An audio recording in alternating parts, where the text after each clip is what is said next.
Welcome to Casual Reality.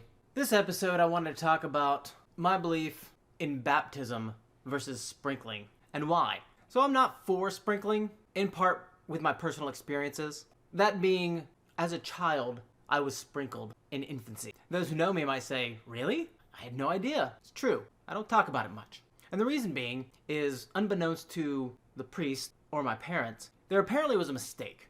Now back then, you have to keep in mind, this is actually true holy water, imported directly from the Vatican, given the touch of blessing by God himself. So it was actually holy water. It wasn't this outsourced Chinese crap that comes over. The English on the bottles are kind of off. They're like close but off. And of course they're spelled with like an R for some reason. Hoary water? Hoary water. But you gotta save money. Inflation is up. Things are going crazy. You cut some corners. You get the job done. So back then, with the true, genuine, Vatican-blessed holy water, I was sprinkled. The problem is, apparently, as an infant, I turned my head to the side. And so, splash, splash, splash, splash. The problem being, it only hit one side of my head. And so it hit one of my ears, and the same side nostril, and the same side my eye. And off they went, everything hunky-dory. When I got a little older, I discovered actually not quite the case. Because the world was kind of out of balance. And what I figured out over time was that one side of my head was cleansed and blessed, and the other was still sinful and dark. My head is basically the yin and the yang. And I can't really go back in holy water the other side, because first off, Chinese water, we already discussed that. Second off, the holy water on the one side has already had time to cure. So it's going to be all out of whack no matter what. So throughout life, I'm getting confused about various things. I'm seeing things, but one eye is seeing one thing, and one eye is seeing the other. I'm smelling like odd, different things. Because one half of my head is literally seeing the truth in reality around me, and the other side is still veiled in darkness. Now, once I figured this problem out, it actually simplified life quite a bit. It was a huge lift of burden, because I could just plug one of my ears, and that's why you'll often see me with maybe one earbud and not the other. It's because of this right here. So I plug one of my ears, and then I can hear the wailing and gnashing of teeth, all right? I can hear people's grumbles and just the darkness around me.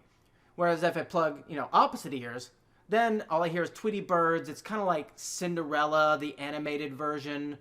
Little animals are talking and singing random songs. When it comes to smells, one nostril is picking up stenches and ash and sadness. And my eyes, I just close one of my eyes, and I see people's true aura, the real essence of the broken, fallen world around me. And I switch eyes, and there's just rainbows and squirrels doing cartwheels across the yard, and they're dancing with cats. Birds are flying all over the place. Everything's alive and colorful, and nothing's wrong with the world. Switch eyes back, and the cat has a dead squirrel in his mouth that he found in the middle of the road, and it really throws my balance off. So that's my plight with the sprinkling, and I don't like it, just based on my personal experiences. It's been a great burden, but at the same time, I can see, hear, and smell the true reality of the world around me and the other human beings that I interact with. I just have to use two fingers to plug a couple holes and wince one of my eyes closed, and then everything is congruent on one side. So, yeah, I don't know that I've ever told anybody that. Probably because it's a complete fabrication and a bunch of crap. Because really, I believe that baptism is preferable to sprinkling or christening, as it were.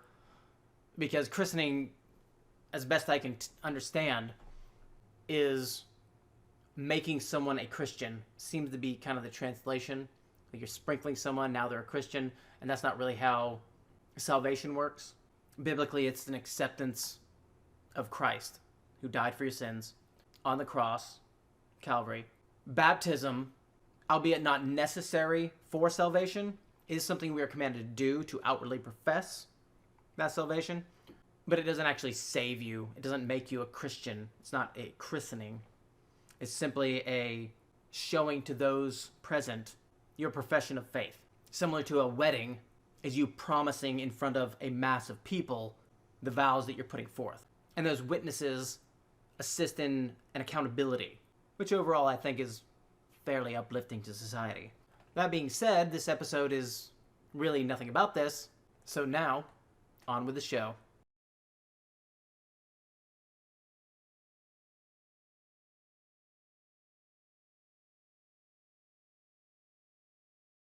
So I saw an interaction the other day that I wanted to comment on because of its blatant attack on language. We all know, of course, nowadays language is being severely attacked for control purposes. And this is one of the most blatant interactions I've seen in some time that is doing just that. So we're going to watch this clip from Forbes together, and you'll get an idea about what I'm talking about. Gentleman from Arizona. Well, Mr. Chairman, though, that was unbelievably inspiring. My amendment has nothing to do with whether or not colored people or black people or anybody can serve, okay? It has nothing to do with color of your skin, any of that stuff. What we want to preserve and maintain is the fact that our military does not become a social experiment. We want the best of the best. We want to have standards that guide who's in what unit, what they do. And I'm going to tell you guys right now, the Russians, the Chinese, the Iranians, the North Koreans, they are not doing this because they want the strongest military possible. I hope my colleagues on the other side can understand what we're doing. Thank you so much. Mr. Speaker, asking to be recognized to have the words colored people. For what purposes does the gentlelady seek recognition? I'd like to be recognized to have the words colored people stricken from the record. I find it offensive and very inappropriate. Is the gentlelady asking for unanimous consent to take down the words? I am asking for unanimous consent to take down the words of referring to me or any of my colleagues as colored people.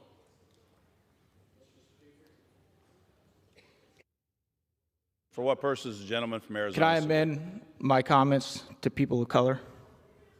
The gentleman wishes to amend his comments. Is the gentleman asking consent? Mr. Speaker, to have the word stricken. I didn't ask for an amendment. Is there unanimous consent to have the word stricken? Without objection, so ordered. Gentleman from Arizona. How much time do you have? Thank you. I yield back my time. You have 1.5 minutes remaining if you choose to use it. Gentleman yields back.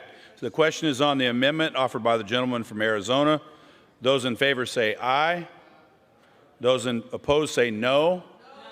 The ayes have it. In the opinion of the chair, the ayes have it. The amendment is agreed to. So I understand.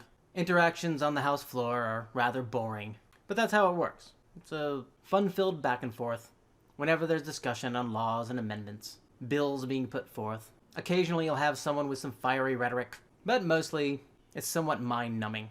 Now the entire interaction, and I provided a link below, you can see for yourself on the arguments being made for this amendment. That amendment being that Eli Crane wants to do away with any sort of racial requirement in recruiting with the military, do away with the DEI, and basically have the best, most patriotic military personnel available in the military. And as you'll notice at the end, the amendment did pass. So all the pearl clutching from him saying colored people is nonsensical. Of course, it's nonsensical anyway, because why would she make such a big deal about that? Generally, the people arguing her side of the case are more than happy to use the term BIPOC, which is Black, Indigenous, people of color. So if you can say people of color, why is colored people bad? It's the same thing. It's just a different rearrangement. The answer is because there is a direct attachment in claim that colored people was used by the slave trade and slavers. Or at the very least, it was used in a time where black people were not free and suppressed. Well, that's generally a ridiculous argument because people of color was actually used multiple times pre-Civil War. It is documented. So why can we now use people of color, but not colored people? The reason being is control. Controlling words. You control people's words. You control how they think. Generally speaking, it's because you stop people from speaking because they're thinking, am I going to be attacked for this? Am I going to be called a racist? Am I going to be called a bully? Am I going to be called a white supremacist? Or be told that my white fragility is showing? All of this is of course nonsense, and it's simply a power game. Her endgame here was not to strike the words from the record because it's offensive. Her endgame was to threaten both he and other people. Don't say things we tell you not to. Keep in mind, she would probably actually preferred to have stricken everything he said from the record and not have a vote on the amendment. Have the amendment stricken from the record so she can get her way. If you don't believe me, watch the entire video. My only regret in that interaction is that Eli Crane, addressing the bench, as he is supposed to do, did not ask the bench to tell Joyce Beatty, no, I said colored people, and I'm going to stand behind it because it's the same thing as people of color, which you are more than happy to use. You are not going to tell me that I cannot say words that are appropriate. He did not. He kind of tried to walk it back a little bit, and I lightly see why, because he can still have it in the record, in the verbiage that is known to be currently acceptable. But he really should have just told her no. But I do understand being attacked for using certain words. And there's a couple of words that I myself have been attacked for. Have been told that I'm racist, mean, cruel, bullying, whatever you want to say. And I'm going to go over those now. The first one being a word that apparently, with a little bit of googly research, was borrowed from Spanish-speaking cultures, spelled a little different, but essentially the same word. And that word is mulatto. Western culture spells it M-U-L-L-A-T-O. And it is basically fallen out of favor and considered offensive and racist and all that jazz. Spanish culture, and various other cultures apparently, still use the original spelling of M-U-L-A-T-O. So one L instead of two. It's still used today. But something to keep in mind when you're thinking about this is that every language borrows from every other language. I'm sure you use words every day that are based on a word in, say, French. Quiche, and many other food words are excellent examples. But pulling back from making myself hungry, there are all sorts of borrowed words. They change the spelling, they pronounce them a little different. All languages do it, especially words in other languages that one language does not have their own word for. That's why you'll be listening to something like Japanese politicians speaking or something, and they'll be speaking along in Japanese and then say an English word and then continue speaking, because they don't really have a word for that. It's not because they forgot their own word of their native language, obviously. So it's very likely this isn't something that the slavers developed. It's something that was used by the Spanish to describe those of mixed European and black or African descent. Basically half and half. Mother, father, black and white, copulation, the end result is a mulatto child. And it's completely accurate. In fact, it's more accurate than saying the new PC term, which is simply mixed or biracial, because those are more fluid terms. They're more general. What are you mixed with? I'm mixed. Are you Indian and Eskimo? Are you African and Polynesian? I mean, you then have to explain more. Whereas if you said mulatto, it would be very precise right out the gate. You wouldn't have to explain it, because in Spanish or English, the term is used to describe those of white and black mixed. Similar to the Spanish word mestizo, which is European descent and indigenous. Like, say, a Peruvian and a Frenchman would generally be mestizo. Another word I've been attacked or talked down to for using is the very often correctly used term retarded. Now, if you look in the American Heritage Dictionary, it gives you 3 mainstay definitions. There are other deviations and variations on these definitions, but these are the 3 mainstay. And most people just consider it some sort of bullying or talking down to people, but it's actually a very useful term when used appropriately, and not necessarily with malicious intent. The first definition is affected with impaired intellectual development. Okay, so it would be accurate for someone who, say, lost a lot of blood when they were born, and they had transfusion that kept them alive, but the lack of oxygen getting to their brain because of that caused maybe a little brain damage. Well, they're retarded. Maybe they got some sort of chemical. They had a bad reaction to a medicine, and it hurt their learning functions. Accurately, they're retarded. It doesn't necessarily have to be mean. As with any word, it can be, because you can call someone a fluffy marshmallow if they're overweight, and that might hurt their feelings, and that's mean. But nobody says you can't say fluffy marshmallow. Another definition of retarded is occurring or developing later than desired or expected, or delayed. For example, if you're late to work, you could say my progress was retarded by a train. Another example in that definition would be if you were given transgender hormones to retard your puberty development. Your pubescence was retarded by psychos and doctors that were not fulfilling their duty. Potentially deranged parents. But that's kind of another discussion. I will throw out there, I think that definition would cover firefighting also. There are materials or things you can put on fire to retard the fire. A K-class extinguisher over a grill in a restaurant kitchen would be a fire retardant, also an accurate use of the term. That does not mean cruel or bullying.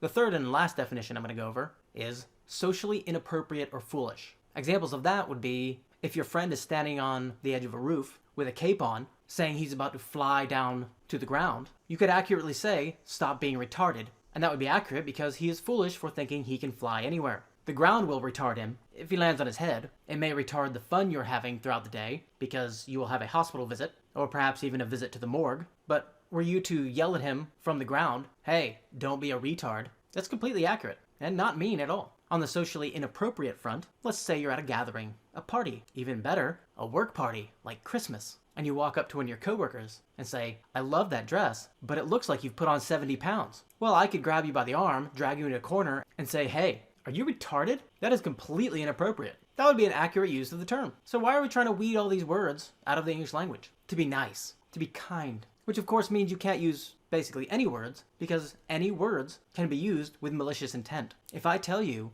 your face looks like melted ice cream and it makes me ill to look at you when you walk in the room, that's extremely unkind. And there were no swear words. I didn't even use a tone that says I'm attacking you. But in saying that, you're probably going to be taken aback at the least. So before you attack someone for using a term that you've decided you don't like, or that someone else, perhaps TikTok, YouTube, Facebook, wherever you saw it, somebody said, that's cruel, mean, you shouldn't use that term. First off, find out what it actually means. Unfortunately, you may not be able to use Merriam-Webster's dictionary. Maybe pull out your old leather-bound dictionary that you use to prop up the couch leg and look up the definition of the word that you just used. And then you can come back and, as usual, well, as Eli Crane should have done to Joyce Beatty, tell them no.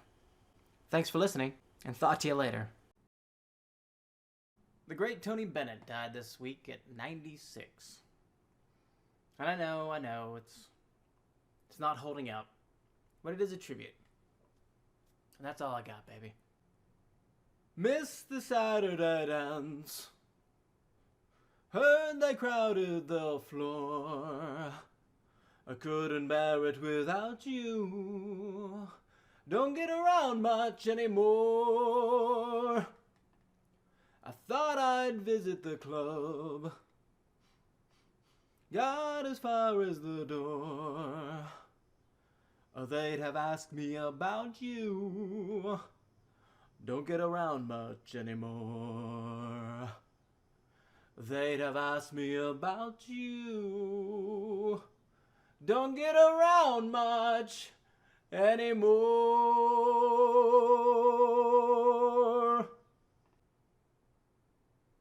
Thanks, Tony. Here's to you, kid. Casual Reality is a production of Casual Media, LLC, copyright 2023.